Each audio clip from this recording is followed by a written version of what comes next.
Enemies to lovers is probably one of the most popular tropes out there and has been for the past couple of years. It is definitely one of, if not my favorite trope to read. There is just something so good about it, so addicting about it. I love it. But before you run to your computer to write your next fiery, dramatic enemies to lovers, let's talk about how not to do it. Because if you're not careful, this trope can very quickly slip into toxic territory. It can feel rushed and unrealistic, and that is just something you definitely want to avoid. So let's break down the most common mistakes writers make when writing enemies to lovers, and I promise by the end of this video, you are going to be fully equipped to write the best enemies to lovers stories that your readers are just going to obsess over. First, let's just quickly establish what enemies to lovers is. Enemies to lovers is basically when at the start of your story you have two characters that just hate each other, and by the end of it, their relationship develops into a romantic one. Now, the reason as to why your characters are enemies is probably going to depend a lot on the story you're writing, but some really good examples can be family feuds, betrayal, competition, or something just as simple as their goals being in direct conflict with each other. However, regardless of their hatred to one another, they are forced to work together for a common goal, and throughout the story, they will develop feelings for each other. The key here is to force these two characters into a situation where they have to work together toward a common goal, and this is going to force them to overcome their initial misconceptions about each other and lose their animosity towards one another. Now, one huge pitfall that writers make here is just rushing the romance. After all, you want this romance to be something that is earned throughout their character development and growth throughout the story. And so we come to mistake number one, which is rushing the romance. Now, I know it is very tempting to go from a 0 to 100, but I promise you, if you rush the romance, you're just gonna leave your readers feel unsatisfied at the end. That is not what you want. You should never skip over the emotional buildup that makes enemies to lovers so satisfying and addictive. It also just isn't realistic. Think about it this way: when you really hate someone, you aren't just going to wake up one day and all of a sudden be like, actually, they are pretty hot and I do love them. Something definitely needs to happen there for you to go from that one feeling to the other. It isn't just going to happen overnight. There must be an emotional progress, and that is something you want to show in your story. And that is how we come to the term slow burn romance.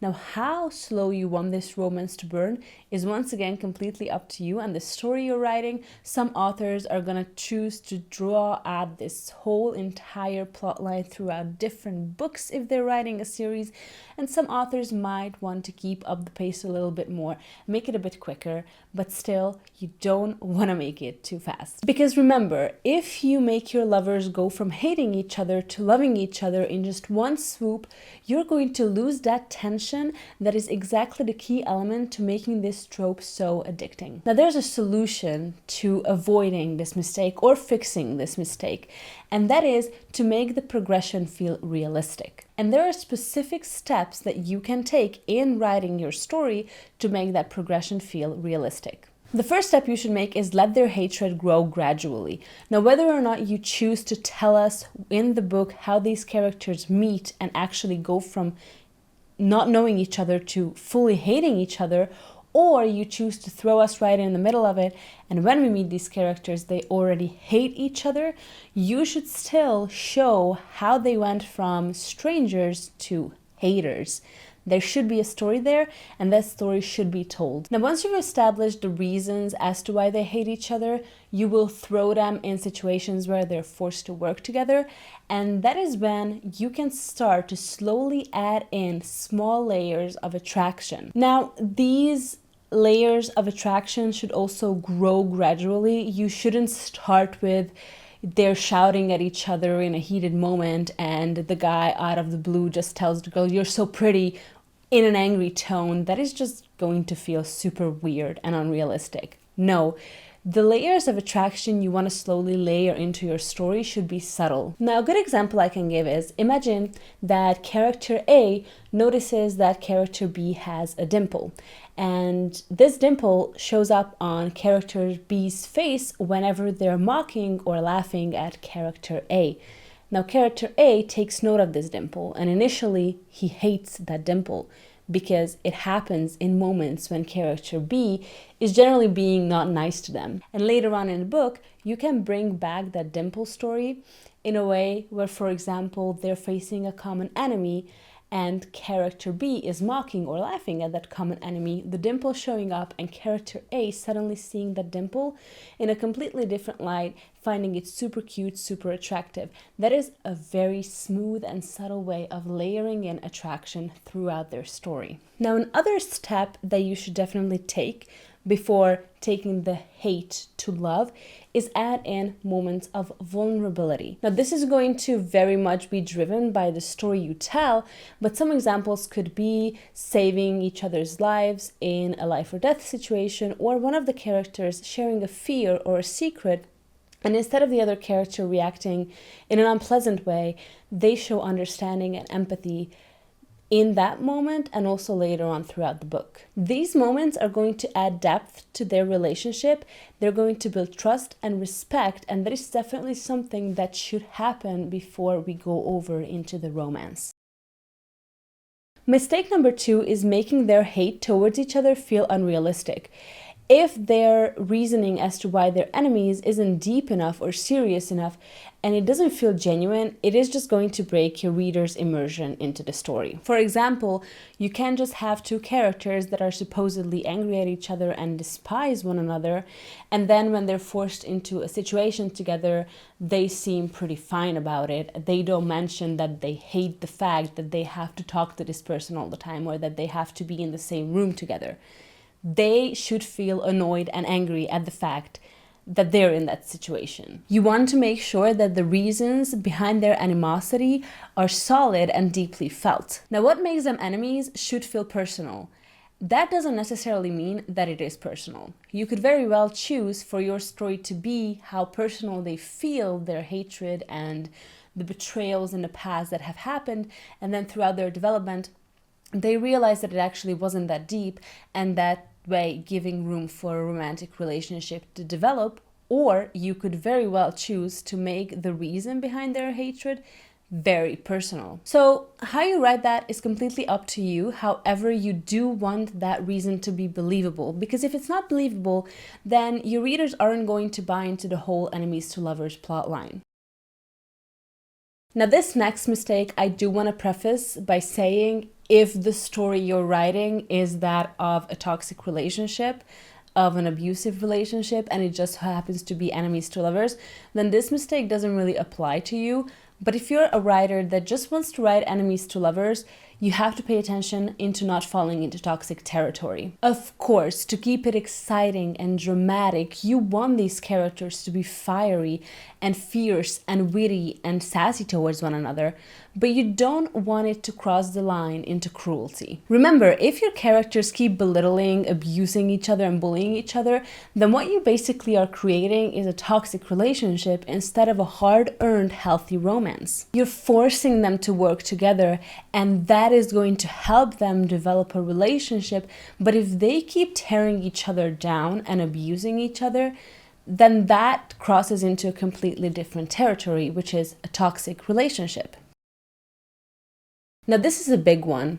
Like I said before, you cannot just jump from hatred into love from one page to the other. There is a whole package of things that needs to happen between the two. There should be a phase where these characters are learning to trust and respect each other before they can develop true deep romantic feelings and leave their hatred behind. Things should take place that make them earn each other's trust, since trust isn't just something that happens. Trust is something that is earned over time. You cannot just go, "Oh, you're hot now, and I think I trust you because you have pretty eyes." There should be moments of mutual respect, moments of understanding, and maybe even the beginnings of a friendship before we can really delve into the romance part. And that brings me to mistake number 5, which is testing their trust.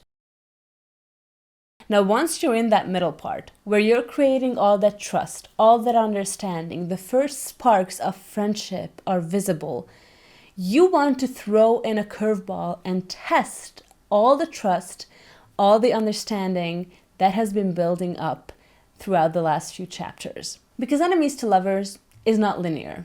If everything goes too smooth and they accept their feelings too easily, you lose that tension. Trust is a very fragile thing, especially when you have two people that come from such opposites, when you have two people that are enemies.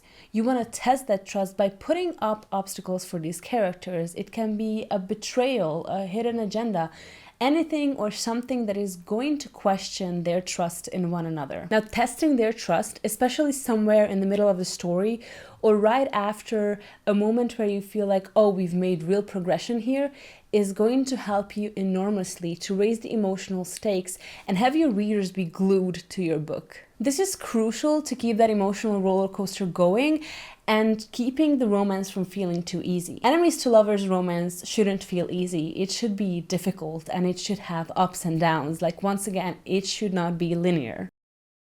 And finally, you've done all these steps and now we get that slice of the cake that we've all been waiting for, the satisfaction where we can quench our thirst, the final act, the breakthrough. This is the moment all of your readers have been waiting for. The moment where at least one of the characters realize that they're in love. Now, of course, once again, let's go back to saying you don't want to make this too simple. You cannot just go, oh, by the way, I love you, and yeah, everything is forgotten, now I'm in love with you. No, their realization of their love for one another should also be something that is difficult. Like I said, throughout the different steps, these feelings are slowly starting to develop. They are questioning it. It is constantly being tested. They fight it. They don't want it. They're confused why they have these feelings. And then once when they realize that they do, they might want to be a little reluctant at accepting that. And that makes it even more interesting. Now, there's a ton of ways how you can write the moment they confess their love to one another. One of my favorites is actually not even really the confessing part, but the realization. I love it when right before the climax, right before the final battle, one of the two realize that they love the other one, but they just can't tell it. They want to tell them, they want to talk about it, but they just can't because there's a whole battle to fight. There's a war to be won. And that already very exciting climax of that final battle gets a new layer of excitement and tension where you're just constantly questioning, oh my God, are they going to be able to tell the other character they love them? And if they do, how is that character going to react? Like, you just know once the battle is finalized, it's won or maybe lost, you still have this great tension of the way their story is going to turn out. I love that. For me, that is the most exciting way. But of course, there are other ways that you can write this scene. And that is also, once again, very much going to depend on the story that you're writing. This way, it could be in a heated moment in the middle of that final battle. Or it could be a very calm and serene conversation after the final battle. Any way you choose to spin it, I think it's one of the most satisfying moments to have, especially if you've built up that tension and that progression of feelings throughout the story. Now, this moment shouldn't only be about admitting love. It should be about reflecting on their growth that they've had individually and together, letting go of their animosity, learning from one another, and just accepting that there is love there. And that's it. If you follow these tips, then you can be sure to avoid some of the biggest mistakes writers make when writing enemies to lovers, and you can avoid your romance falling flat. I'd love to hear the enemies to lovers stories you're working on or any challenges you have faced while writing this trope. Leave it in the comments below. I am super curious. Also, if you feel like sticking around, check out my last 2 videos that I've made. These are a little bit more about publishing processes. That is a little bit more into what Wonky Lines does, but I also do want to test out talking about specifically writing tips. I think it can be a real added value. So let me know what you thought. Don't forget to subscribe. I upload videos every single week, and thank you so much for watching. I will see you next time. Bye!